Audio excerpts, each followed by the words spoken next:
Hello. Hello. My name's Mark and I write and illustrate children's books from this shed. And your teacher has asked me if I would like to read you a story, and I very much would. But before I do that, would you like to have a look around my shed? It's a little bit messy at the moment, but anyway, here, let's see if I can do this. I'm just going to move the camera. So, up here we've got all the books that I've written and illustrated. Down here we have a bike because at the moment we're all isolated, aren't we? So I cycle around a kind of virtual world. That's my guitar down there, which I spend quite a lot of time playing when I should be drawing, if the creative spirit dries up. And behind me here on the wall I have the book that I'm working at the moment, which is called The Bedtime Story. But I'm going to read you a story now. Oh, I could show you over here as well. That's Fred. He keeps my glasses for me. And down here I've got drawers where I keep all my paints, and that's my palette. What else do we have? Lots of pens and pencils and brushes. A drawer full of coloured pencils. So they're all the tools of my trade. Right, I'm just going to put the camera back up here. Just get my glasses from Fred. There we go. Right, would you like a story? So I thought I would read you a book that I wrote a very long time ago, which is called The Egg. I actually had the idea for this book while sitting at this very spot here. So I think we should start the story. I'll just get it up. Where have you gone? The egg, the egg, the egg. There we go. And play. Okay, so in this first picture here we have a huge golden egg falling from the sky. I wonder where you think the egg might have come from. Do you think it could be an alien's egg? It could have perhaps fallen off a spaceship, couldn't it? It could be an alien's egg. It could have fallen off a cloud, and inside there could be an angel, because angels come from eggs apparently. Or maybe it's a dinosaur, or a lizard, or a snake, or perhaps it could be a very large chicken's egg. It could be a very large chicken's egg. I think we should read the story and find out what's inside the egg. George knew something wasn't right when he found more than he had bargained for under his mother's favourite chicken.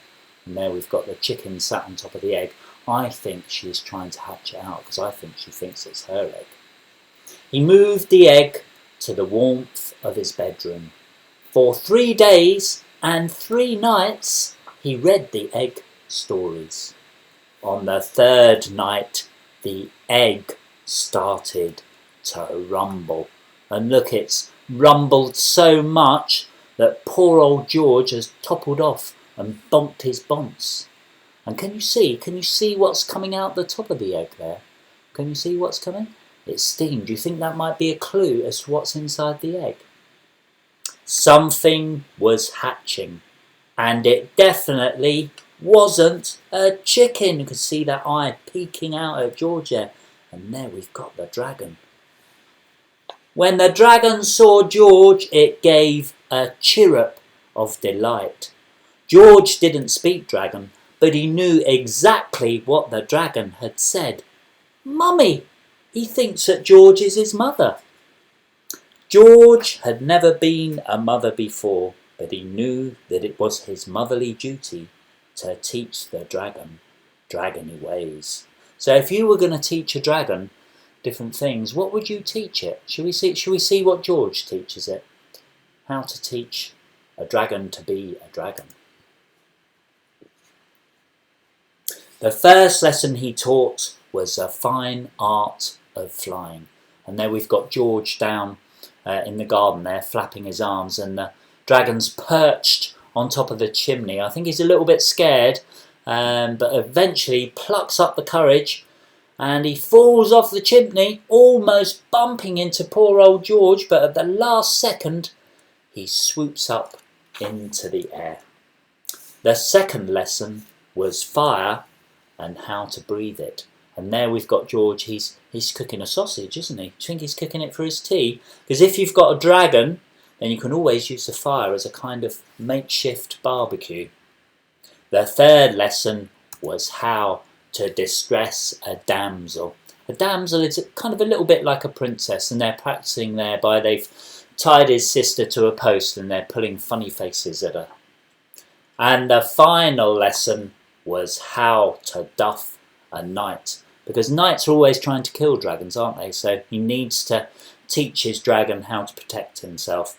So we've got George is being picked up by the dragon there, and he's wearing a kind of a colander or a pot from his mum's kitchen, and he's carrying a wooden sword that he probably made, and a dustbin lid as a shield, and I think he might have got his cape off his mum's washing line. But dragons are quite hard to fight, aren't they? Because they can breathe fire and things. So eventually George climbs up the tree, and he's tied his cape to his sword and he's waving it, because when you wave a white flag, it means that you surrender.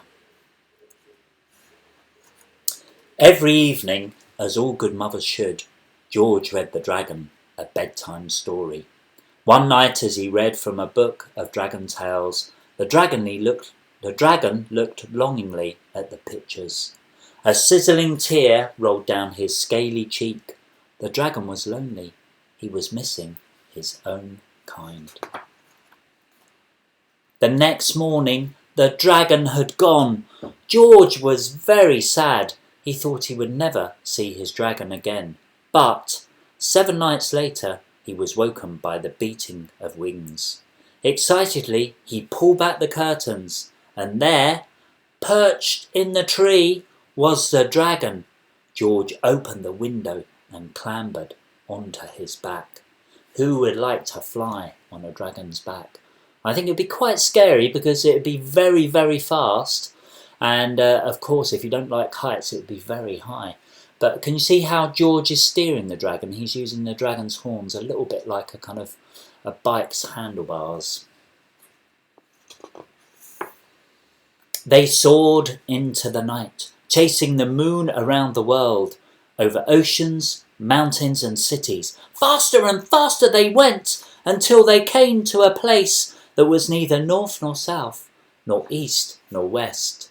They swooped down through the clouds into a cave that gaped like a dragon's jaws. This was the place where dragons lived. And can you see all those dragons down there in the cave? I think they must be water dragons. And they do look very much like George's dragon, don't they? Only a little bit bigger. So do you think they could be the dragon's family? Do you think the dragon found his family deep down in a watery cave? The dragon gave a roar of delight. He was home at last. Finally, it was time for George to leave. Up they flew, chasing sleep through the night, until they could see his own home below. George hugged his dragon tight, and the dragon gave a roar.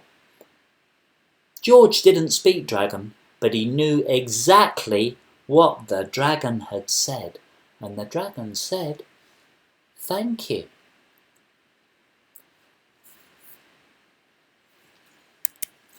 So, I hope that you enjoyed the story, and I also hope that we all sort of get back to normal life soon, and you can go back to school and see all your friends again. And maybe I may read you another story soon.